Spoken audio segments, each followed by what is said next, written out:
একটা গভীর জঙ্গলে থাকতো এক মা বাঘ। তার একমাত্র সোনার মতো বাচ্চা ছিল। সেই বাচ্চাটার জন্যই তো ছিল তার বেঁচে থাকার একমাত্র কারণ।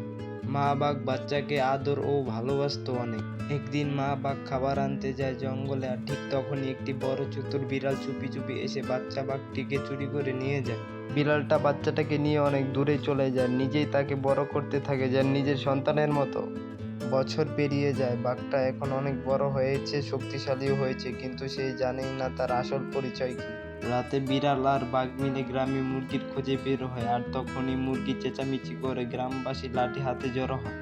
একদিন গ্রামবাসীরা ঠিক করে আজ কিছু একটা করতেই হবে। তারা জড়ো হয় হাতে লাঠি নিয়ে।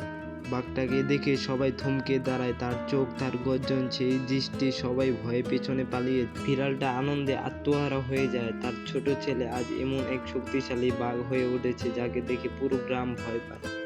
রক্তের সম্পর্ক নয়, ভালোবাসায় সত্যিকারের পরিবার গড়ে তোলে।